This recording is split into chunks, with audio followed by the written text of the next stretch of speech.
Yo guys, what is good? Welcome back to the Uncle Sharma channel, here with a special guest today to preview Italy's next match in the Euro 2020 against Switzerland. This guy, how can I describe him? If you're on Twitter, you'll know about him because this guy is comp maker royalty. You know, if you watch this guy's comps, you'll think Riyad Mahrez is the best player to ever. think Jack Grealish is the biggest baller to ever come out of Birmingham. Eto, like so many comps this guy's made. I'd definitely recommend you guys to follow him on Twitter. But yeah, my guy Lyes, thank you for joining me, man. How's it going? Hey, I can't ask for a better introduction than that, man. Thank you so much. I've always said, man, if you give me some Ludovico Einaudi music in the background and then give me Dan James compilation, I can make art. You want me to? Hey, let's not go that far. Let's not go that far. But hey, man, listen, thank you for having me on the channel. It's definitely a long time overdue, and I'm excited to talk about Italy and their next game against Switzerland. Yeah, Lyes, actually, there's one question that I don't have the answer to, and you can clarify for the audience as well. So where are you from, and where does your allegiance lie in this Euro 2020? So I'm from a few different places. Like my parents are born in Algeria. I'm born in Canada. Oh, I live in the US. That explains the Mahrez thing then. Yeah, that's why he's my guy. But so that kind of leaves me like I don't really have any like stake in this Euros, or at least any like personal one, right? Because I mean, my mom lived most of her life in France, so I guess that counts. But when I watch these Euros, I'm looking at a lot of the players as well. For me, like France has so many amazing players, really at the peak of their powers. Being a Premier League fan, first and foremost, England, I always keep an eye out on them. But personally, I wouldn't even say it's very unique, but I've been really keeping an eye on Italy this Euros because I really look at the crop of players they have under this new coach, this new generation of Italian footballers. I've been like very interested in seeing how far they can go, what they can prove on the world stage. And listen, game week 1 against Turkey, or match day 1 against Turkey, kind of showed you what we can maybe expect from this team.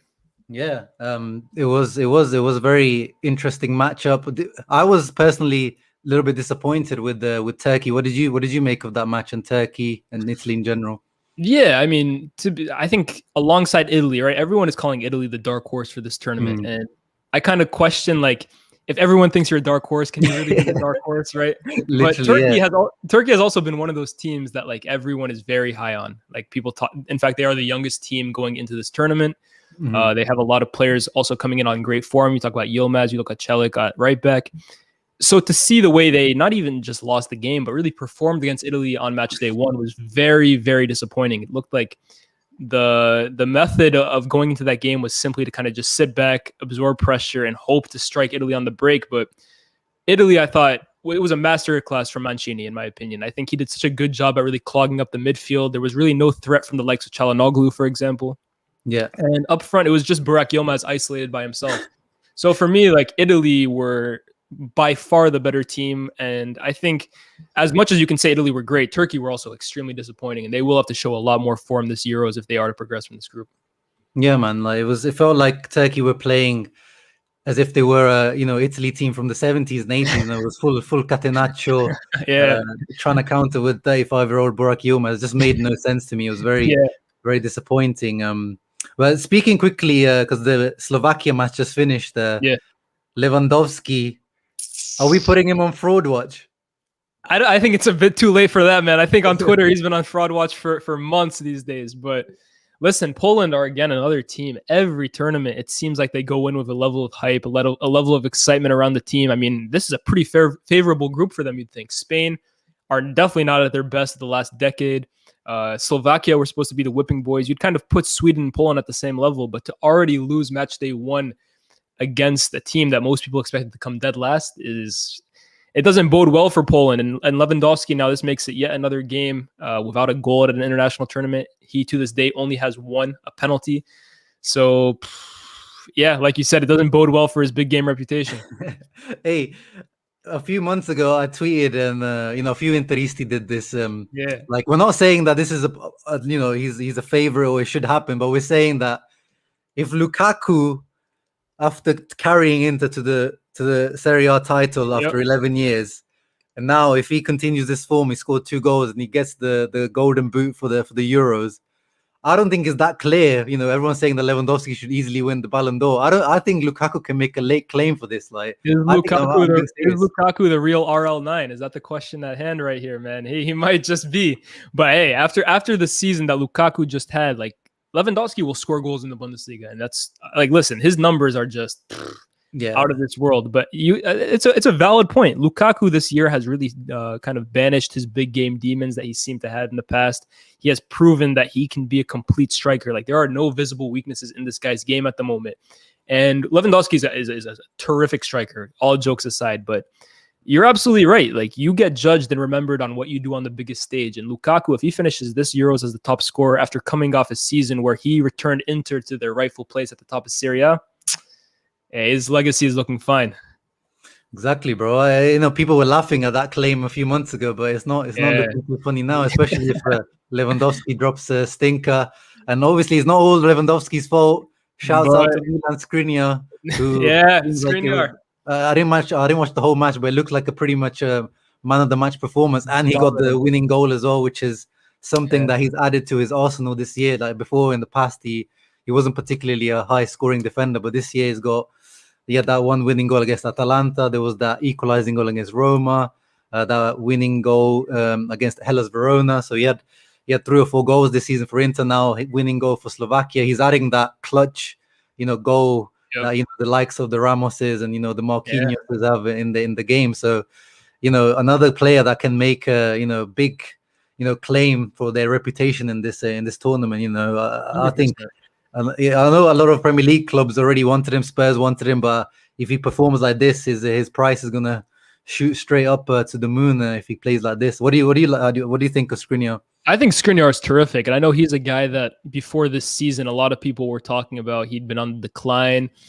People were talking about De Vries is now the number 1 center back at Inter, which he very much might well be. De Vries is an excellent defender as well, but Skriniar is a beast. He's like that kind of center back that you really want. Like, if you think about like the stereotypical partnerships, right? You have one ball player and then you have one destroyer. Skriniar is like that run his head through a wall, like Nemanja Vidic type center back. And listen, I'm a big fan. He's not very aesthetically pleasing. No. But hey, you need that kind of defender in your team for sure. Yeah, no, exactly. And like even today, man, that goal, a lot of strikers would be proud of that goal. I know Lewandowski would be proud of that goal. Literally, bro, that first touch to take it and take it on the volley. That's that's high techers there. But yeah, and the Serie A players in general quite impressing on in the Euros in general. Pandev scoring yesterday. Inter legend. Inter legend, bro. Triplete legend. Let's put some respect on his name. Hamsik, obviously not a current Serie A baller, but he looked good out there. Brozovic kind of letting the Inter team down yesterday. He dropped a little bit of a stinker. Yeah. Who else? Oh yeah, De Vrij played well for Holland yesterday. So yeah, Serie A's the level. Okay, always Lukaku look good, but yeah, Serie A players are doing the league proud at the moment. So I'm happy 100%. to spread the word. 100%. I agree completely, and I think this is a really good period for Serie A in general. Like, you look at like the teams that are kind of emerging. It looks like a rugby player spawn. Yeah, I mean, you look at the talents that are coming out of Serie A, and like it kind of like, we're going to talk about Italy, of course, but kind of reflects just how great this generation of Italian footballers are. Not just the league, but that group of players as well. Italian football is definitely on the rise compared to where it was a few years ago. And I think it's definitely good for the sport as well. You need your Inters, your Milans, we'll see Juventus if they can get their stuff back together. But you need these teams at the height of world football. Like, football is not the same without those guys. No, yeah, for sure, man, for sure. I hope Serie A comes back, man. It's needed. Enough for the English dominance. Oh yeah, Zielinski was a little bit disappointing. The Polish Zidane, that's some claim, man. After today, I don't know if you can give him that title. Yeah, my guy was just shooting from outside the box. Yeah. He was feeling himself. Yeah, but he put some good numbers this season for Napoli. I think he had like 8 goals, 9 assists. So he did really well against the Gattuso this year. So I'll put him in my fantasy team actually, Zielinski. Yeah. But I mean, like, you look at like midfield for me is like the position where like the most gems out of Serie A are coming. Like, you look at Milan, you have Benacer and Kessie. Like, Benacer, again, maybe there's some bias here too, but I think Benacer is terrific. I think Kessie is terrific. Yeah, and then you look at Inter, Barella has come out now as like one of the world's best all-action midfielders. Zielinski, Malinovsky, who was in action for Ukraine the other day. Yes. It looks like all the best midfielders don't play for Juventus, but hey, quick shout out to Juventus, massive institutions, 2 own goals in this tournament, both from Juventus players, Szczesny today and Demiral. Yeah. Thank you, Juventus. Football heritage. Yeah, had to throw that in, man. Oh yeah, and then one last thing too. All the best for Ericsson as well. I just saw that in the comment section as well. I mean, hey, that's your Inter bro, so I'll let you speak on that. But yeah, no man, he's become everyone's guy now. Ericsson, he's you know, that moment, it was just so scary. I was watching it live with my dad, and I was just I'm gonna remember that forever. It's just watching that, like when his eyes were rolled over and the way he was just like on the floor. But I'm so glad, man. It's so good to hear that he's doing fine and he's messaging the inter group chat and he's looking to come back soon. But yeah, no pressure on him. I hope no one's putting pressure on him to come back. Let's take his time. But yeah, man, it was something that you never want to see on the football pitch. And I hope, I hope UEFA kind of learn. Well, I know they won't, but I hope something's taken from this in terms of how many matches these guys have to play and the camera work as well. I hope, you know, these broadcasters learn from the camera work. That was a bit of a disgrace how absolutely they chose the whole scene, the girlfriend and everything. Like it was too much for me. I agree 100%. I think people need to understand when like it's entertainment and when it kind of goes past that. And like for me, my biggest question, like watching that, was like, when were they ever going to stop? Were they going to show him pass away on the pitch if that happened? So for me, like absolutely disgusting. Like where's the limit for that? But I completely resonate your thoughts, man. Big up to Christian Eriksen. Big up the Danish players who like they're absolute heroes, right? To be able to play first of all a game right after that requires enormous courage and enormous bravery. And some players like Kjaer, the AC Milan captain or the AC Milan center back, to effectively help save his life. Like full respect to Denmark and quick recovery to Christian Eriksen as well.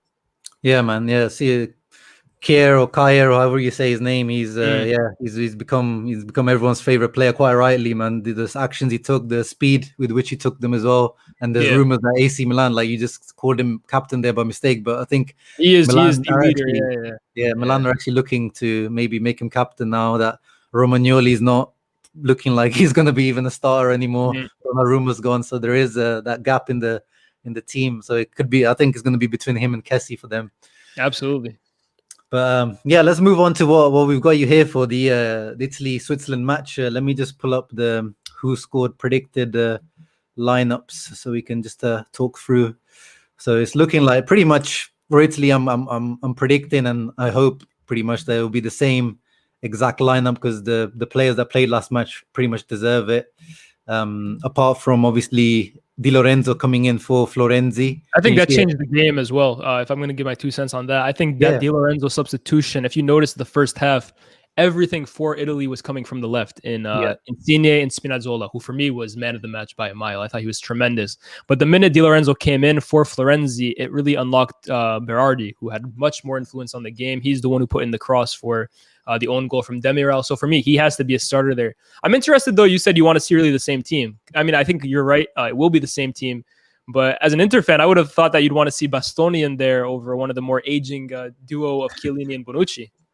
Well, the thing is, it's a difficult one because if you think about it, okay, even if I leave my Inter bias aside, even as an Italy fan, you think about the future. You know, you got the World Cup next year, 2022, and in general, you know, the long-term future of the team. So you would want to see someone like Bastoni being put in there, but it's a tournament. Yeah, experience, right? Bastoni's never played with Bonucci or Chiellini, you know, over an extended period. These two know each other inside out. Like they probably know each other better than their girlfriends. They've been playing with each other for like 10 years or more. Yeah. So it just makes sense to start those two, even though the one I'm more worried about is more Bonucci than Chiellini. Chiellini is just an injury. You know, physically, I'm worried about him. I don't think he'll be able to cope with playing so many close-up matches because even at Juve, he barely plays every single match because he just gets injured almost every other match. But then, like, if you put Bastoni, then you're playing two left-footed centre-backs. And true. I know a lot of people don't really care about that, but I think it makes a big difference in the ball-playing team if you've got two guys that, you know, that for the angles, it makes a lot of difference. And I think it just makes sense to play Bonucci and Chiellini as much as I would like Bastoni to play in there. What do you think?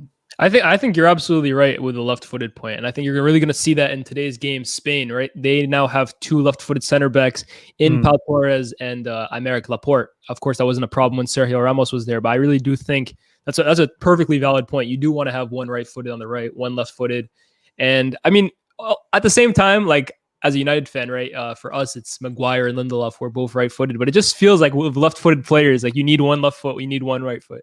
But yeah, I agree with that too. And then the experience, 100%. Chiellini and Bonucci have been playing with each other, probably coming out the womb. But I also worry about that lack of pace because I think Turkey, it didn't really expose them because it was just what's his name, Burak Yilmaz, who pace has never been his biggest strength. But as you look further down the tournament, like you do have speedy attacks. Like for example, they play Belgium. Let's say they play Belgium in the next round or in the quarterfinals. Lukaku against Chiellini and Bonucci.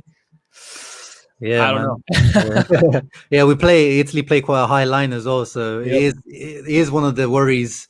But it's just one of those weaknesses that every team, you have to have a weakness, and that is going to be our weakness. So you never know with Mancini. I think as I said with Chiellini, I think he might be smart enough to know that he's not going to be able to play every single game, and with some of the more athletic teams, if you come up with someone like France, as you said, or one of the quicker teams of Belgium, you might have to play someone like Bastoni in there.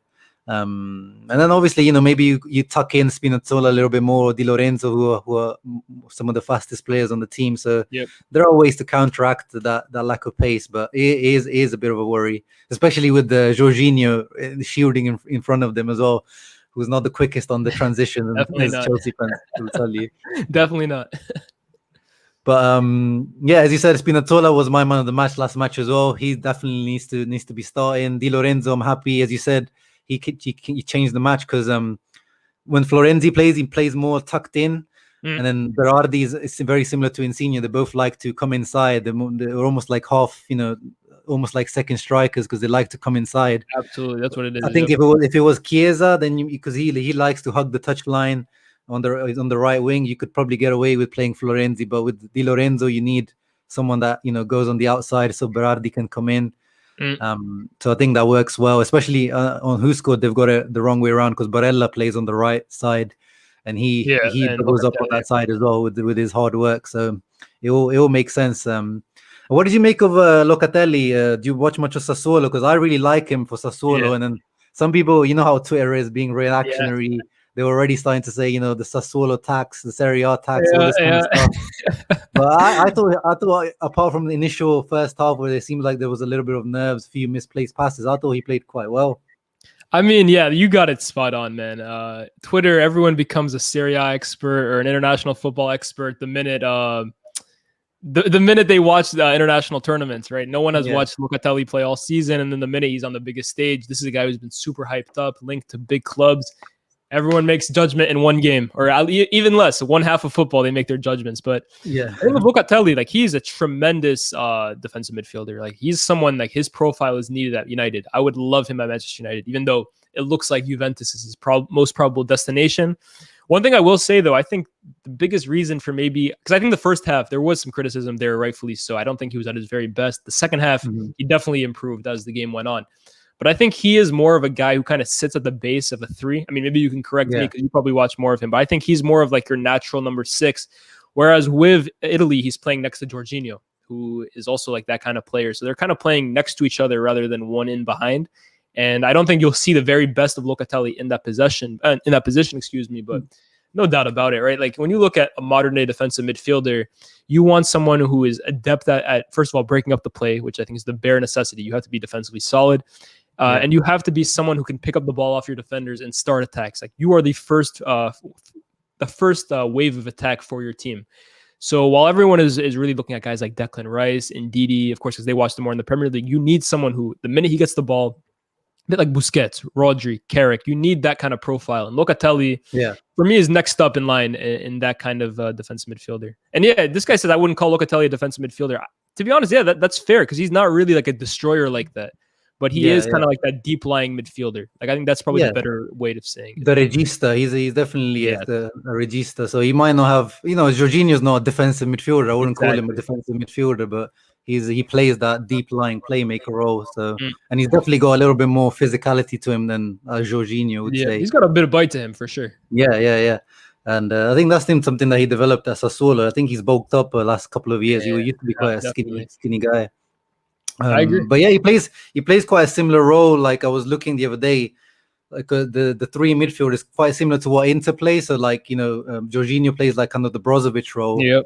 And Locatelli kind of almost doubles up as a double six next to him at points, and Barella's the one that's going into the spaces, which I like. Mourinho on Talksport the other day was talking about how you need to make sure there's a consistency between, or translation, I think the word he used, between club football and international, and having that same kind of patterns that Barella is used to, one of the main players for the Italian national team. I think that really helps him, because you want to make sure that your best players are playing similarly or in a comfortable way as they are in the club team. So I quite like that the way that Italy's midfield is set up with the Locatelli, because he doesn't really have that box to box or like that timing of runs. No one really has in this Italy midfield, actually. Even Barella, he's improved on it, but he doesn't really have that knack of getting into the box at the right time, if you know what I mean. Yeah, I hear you. And I think I look at this Italy team. First of all, this tournament for me is like the tournament of midfields. And like you look at all these teams,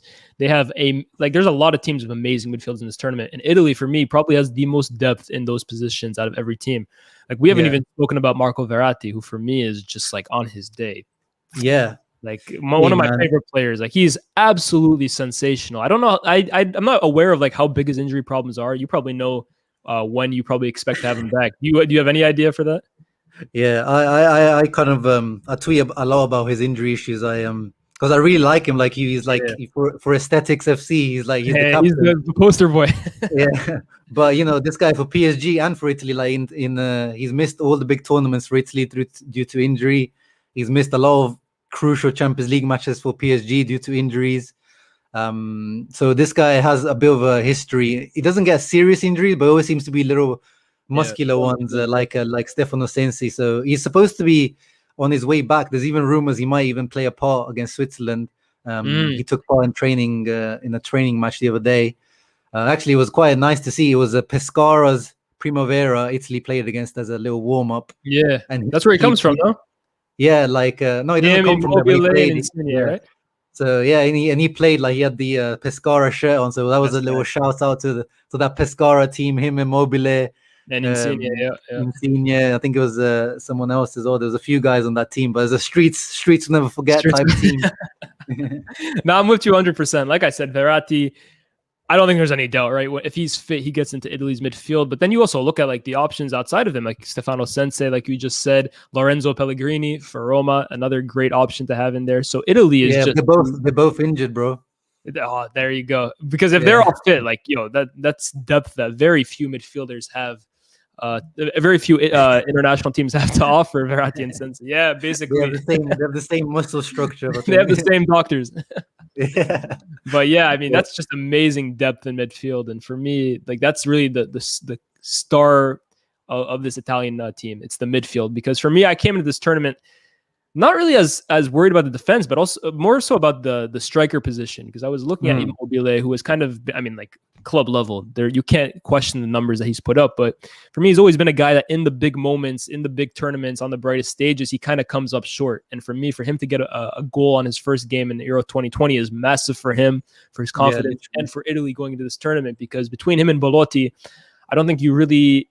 I mean, potentially Immobile, like he has everything you should need for an elite striker, but like he's just unproven. So for him to get a big goal in his first game, it bodes well for them. And then you have Insigne and Verratti, who for me, like Insigne, first half, like it was a bit like he'd get himself into really good positions, right? He's tremendous talent, but the last touch of Insigne seems to always be like leaving you wanting more. But for him and Verratti to kind of finish the game with goals and assists, it bodes super well for Italy. And and going into this game, for example, I think Italian fans have the right to be very excited.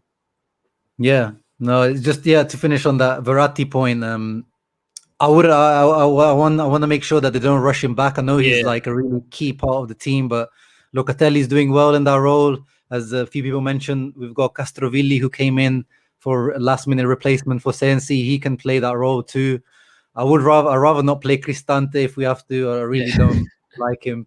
So if he's not 100% fit, I don't want to see Mancini trying to rush Verratti back. Even if we have to wait until the knockout stages, then I'm happy to do that for Verratti. Just ease him back when we have a chance.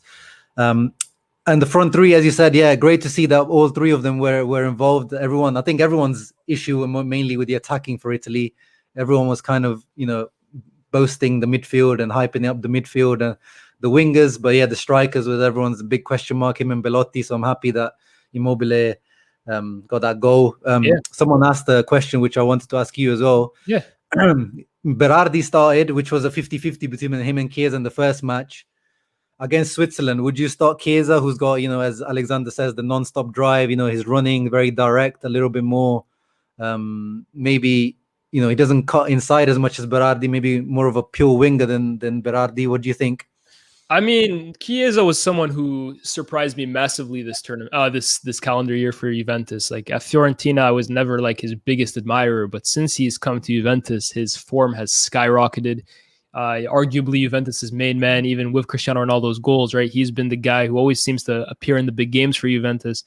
So just off that, I think he's definitely an option up front for Italy. It was definitely like a 50-50 between him and Berardi, but I think Berardi's second half showing like the way he's like, because you can talk about Chiesa, how relentless he is, but Berardi was relentless that second half. Like he was running at the left back, I think it was Chenna Erkin, time and time again. Like he was giving him nightmares. And that was because of Di Lorenzo, of course, he offered him that option, but I'm someone who personally would say, if it's not broke, don't fix it. And if you do beat Switzerland, that's probably your route into the next round, probably determined. Maybe play him in the last game against Wales. Give Chiesa some game time, give Belotti some game time. Then you can really see how much depth Italy truly has. But I would stick with Berardi, Immobile, and Insigne going into this. I agree. I think Chiesa's role is going to be key off the bench, 30 minutes left, 25 minutes left, bring him on with his energy, with his running. There you go. His energy is amazing. He can play on both wings as well. It's not on the right wing only. Insigne can have some rest as well at times. And as you said, he's been clutch. I made a Serie A player of the season for each team, and I gave Chiesa player of the season for Juventus because he was so important in the big matches. So he's definitely going to be a big weapon off the bench. But I would continue with Berardi next match against Switzerland, and Immobile again, give him the confidence going into the next match. What about Switzerland, bro? Did you watch the match against Wales? Yeah, I did, and this is for me a very interesting game because Switzerland would definitely be going into this game. I mean, the fact is they were supposed to beat Wales. Like they were probably expecting themselves to come into this game with 3 points, kind of competing for Italy in a game that would probably give either team top spot. But now Switzerland are kind of in a position now where if they lose this game, or even if they draw, they go into a final day encounter against Turkey, who they themselves could be going into that game like fighting for their lives. So Switzerland are definitely going to be desperate for a result here. And rightfully so, because like I said, they were probably expecting to finish second at best, third, maybe at worst. When you look at their team, this is a team that's been to international tournaments together time and time again. Like, fun fact, I keep saying this on every stream I'm in, but something I learned while covering like these teams for my Euro predictions is that Xherdan Shaqiri and Granit Xhaka, neither of them are over 30 years old, which for me was like baffling because you've seen these guys at international tournaments for almost like the last 8 to 10 years now. They've been in Switzerland teams every year. But these guys aren't even 30 years old. The only above 30-year-old like in their main squad is Jan Sommer, the goalkeeper. Like for that, it doesn't even matter. But this team has been together through a lot. Mbolo, Seferovic, Shaqiri, Xhaka, Zakaria. I mean, Zakaria came off the bench last game, but there is quality in this team. There's experience in this team. And for them to draw a Wales team that I think most people expected to come bottom of this group is extremely disappointing for them. And they're going to be starving for a result against the Italians tomorrow. Or what is it? Wednesday or Thursday? Wednesday. Yeah, because tomorrow is Tuesday. Yeah, Wednesday, day after. Yep. Yeah, and in terms of players to watch, I'm guessing, as we talked about earlier with Italy's backline, with the pace, lack of pace, I guess Breel Mbolo, who... he's got that. He's got pace. He's got power. He's got running with the ball, as he showed against Wales. He was the star guy for Switzerland. Yeah, he was showing that potential that FIFA used to give him back in like FIFA 14. the 89 potential that he was given all the way in those days. So he's definitely one to watch out for, isn't he? I mean, yeah, like I said, like Switzerland were very poor last game. And for me, the biggest problem for me was the minute they went 1-0 up, they decided to basically go defensive. Where, to be honest, they're the better team than Wales. They had no business doing that. But yeah, the one shining light was Bril Mbolo. He could have scored a few himself. Yeah. And if any pace is going to hurt Chiellini and Bonucci, Mbolo possesses that ability. Yeah, and Mbabu was quite interesting on the right as well. But I think Spinazzola should give him enough to worry to not really be worried by him. Shaqiri is kind of like, he's not the same player anymore, is he? Like when he was a few years ago. Yeah. He's had injury issues. And he doesn't really play for Liverpool, but that left foot is still there. Still worries me from set pieces, and he scored off his corner as well, and Mbolo heading in the Shaqiri corner. So when I previewed Switzerland, like he was like I had a key player for every team, and he was undoubtedly the key player for Switzerland. Like he's been the guy that every international tournament, normally no matter how his club form has been, he comes in for Switzerland. He's just an international at this point. He's like a cult hero. Every international tournament, he scores a big goal or an important goal for Switzerland. Yeah. And my biggest problem with Switzerland was their two biggest players in Xhaka and Shaqiri are kind of coming off mixed individual club seasons, which for me doesn't bode well coming into a big tournament. But as well as Mbolo played, Shaqiri is the guy who can really change games for Switzerland. He possesses that creativity. He possesses that X factor that they don't really have exuding through the team. But we've seen with Shaqiri, man, his left foot is a wand. Like he is capable of producing moments of magic just like that. Yeah, and obviously on the bad side, Seferovic, as my guy Adrian Rabona TV was trying to tell me, he's been saying, for a long time that Seferovic's finishing is awful, and we saw it against Wales. He had a one great chance where he couldn't even get his feet. Like, it just looks amateurish, like the way he hit that shot. So that's one area where in Italy, I think can be a bit more comfortable when Seferovic. If you guys manage to hold what's his name, Burak Yilmaz to no goals, I think Seferovic, you guys will be able to handle him just fine. Yeah, exactly. And quickly on Xhaka, you mentioned he's had a mixed bag. In general, he's 4 or 5 years at Arsenal have been quite a mixed bag. But I quite like him, and he's rumored to be pretty close to a move to Roma under Jose Mourinho. I think he'll be really good in this area, personally speaking. I think this a bit the slower pace, a bit more tactical. In the Mourinho team in the 4-2-3-1, where maybe he can be sit deeper and do his thing. I think he'll be a good signing. What do you think? I agree 100%. First off, Xhaka, I think, is one of those players that when the team isn't doing well, it's very easy for him to be the scapegoat, right? Because he's the loudest one. He's the most passionate one. He's the guy who he's so like his performances, he kind of leaves everything on the line, right? So like it's either he's going to look amazing or he's not going to look good. This guy says in the comments, "I'm free." For me, like he's Arsenal fan. Yeah, I have a friend, like one of my best friends is an Arsenal fan too. He hates Xhaka as well. But for me, listen, I'm not saying he's like I'm not saying he's like this all-time great midfielder, but I do think he gets a lot of stick. And he's one of those guys that kind of carries most of the slander from Arsenal when they aren't succeeding. For me, him going to Roma is a great move, both for him and both for Roma. I agree 100%. I think he would succeed massively in that league. And under Jose Mourinho, I think he's a Mourinho kind of midfielder, right? Mourinho is that kind of guy who he kind of challenges players to kind of like go back at him. Like he wants to get like the best out of players. He wants to get the fire out of players. And I think Xhaka and his personalities can really mesh together well. They're linked as well to Nemanja Matic. And I can just imagine Matic, Xhaka, double pivot role for Jose Mourinho in 2021.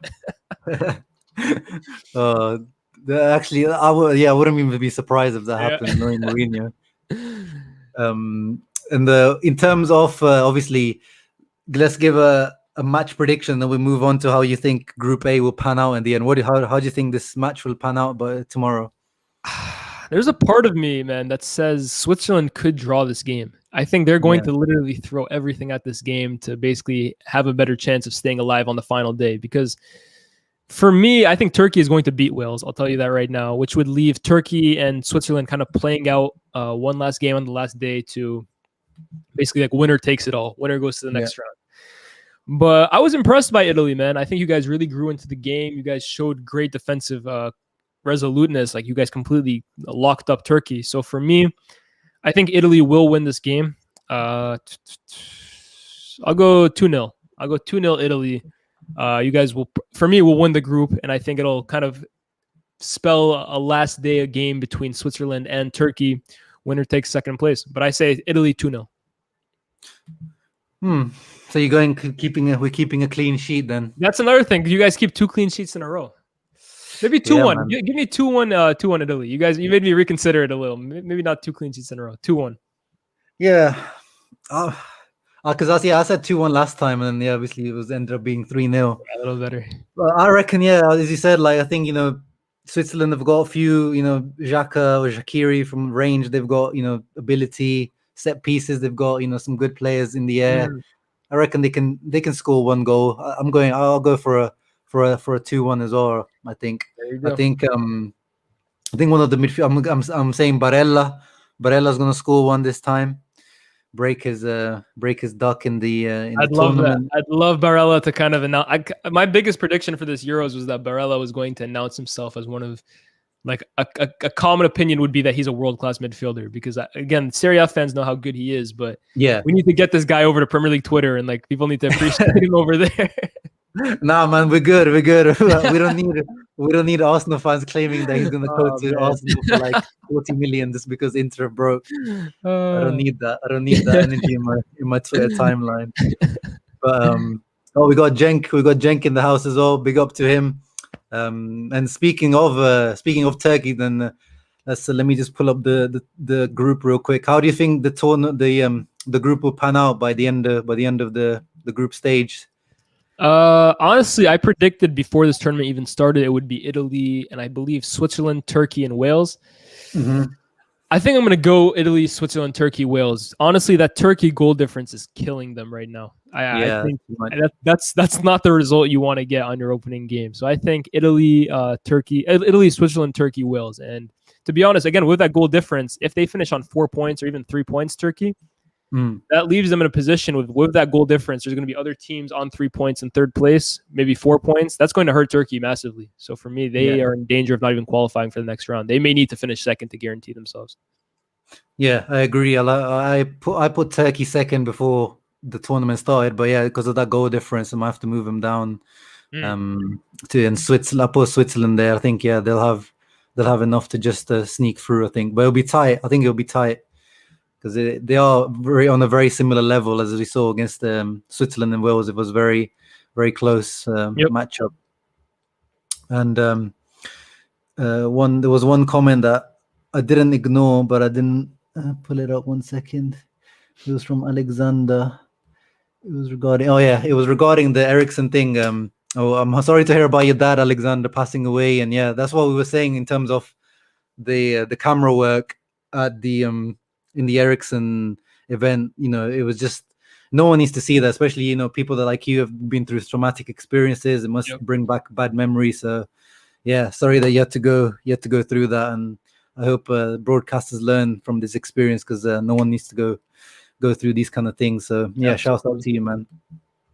Absolutely. And shouts out to you, Lyes, man, for joining me. We're both going for a 2-1 Italy W. Yes, sir. So 6 points for Italy, and we're hoping by Wednesday night.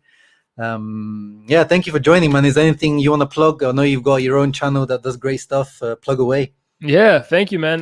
First of all, I'd love to have you on my own show, 10 p.m. in Europe. That's going to be on my channel, WholeLottaMid. All you guys subscribe over there. If you like football content in general, I think that's the place for you guys. Compilations, documentaries, match reviews, match previews. We got it all over there. But I am having this new series on my channel after every match day called 10 p.m. in Europe. And Sharma, if you would like to come on as a guest one time, be my guest, man. I really enjoyed this conversation. I really enjoy the work you're doing, not just for Italian football, but of course for the AZZURRI. And the invitation is open for you anytime, man. Thank you for having me on as well. No, appreciate you, man. Make sure you guys have left the link to his channel in the comments below, in the description below, and his Twitter as well. He's as I said at the beginning, he's a recommended follow for his compilations and football, threads and things he does. Like he's a really good follow on Twitter. So appreciate it, man.